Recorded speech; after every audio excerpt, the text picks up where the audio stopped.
বাংলা বর্ণমালার পূর্ণমাত্রা, অর্ধমাত্রা এইসব ৩টার কনফিউশনগুলো আজকে একবারে দূর করে দেবো। বিষয়টা হচ্ছে এরকম যে আমরা যদি প্রথমে আলোচনা করতে চাই তাহলে পূর্ণমাত্রা, অর্ধমাত্রা এবং মাত্রাহীন এই ৩টার জন্য আমরা একটা ভগ্নাংশ লিখব। ভগ্নাংশটা হচ্ছে এরকম ৮ সমস্ত 10/32, 10/32। এবার আমরা এটাকে ব্যাখ্যা করব। যে দেখেন যে বাংলা বর্ণমালায় এই কি আছে, পূর্ণমাত্রার বর্ণ আছে 32টি, ঠিক আছে, আর অর্ধমাত্রার বর্ণ আছে 8টি এবং মাত্রাহীন বর্ণ আছে কয়টি, 10টি। এখন আমরা এটাকে ভাঙাবো, এই যে 32কে ভাঙাবো এরকমভাবে 26 + 6, 26 + 6 কিন্তু 32। তারপরে ভাঙাবো 10কে ভাঙাবো কত, 6 + 4 এবং 8কে ভাঙাবো 7 + 1।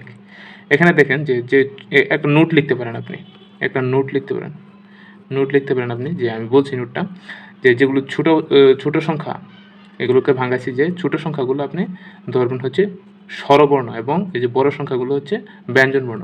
তাহলে এখানে কি দাঁড়ালো, পূর্ণমাত্রার বর্ণ দাঁড়ালো, স্বরবর্ণে দাঁড়ালো 6টা, ব্যঞ্জনবর্ণে দাঁড়ালো 26টা এবং এখানে কত, এটা 10 হচ্ছে মাত্রাহীনের মধ্যে 6টা হচ্ছে ব্যঞ্জনবর্ণ, 4টা হচ্ছে স্বরবর্ণ এবং অর্ধমাত্রার মধ্যে ব্যঞ্জনবর্ণ আছে 7টি এবং স্বরবর্ণ আছে 1টি।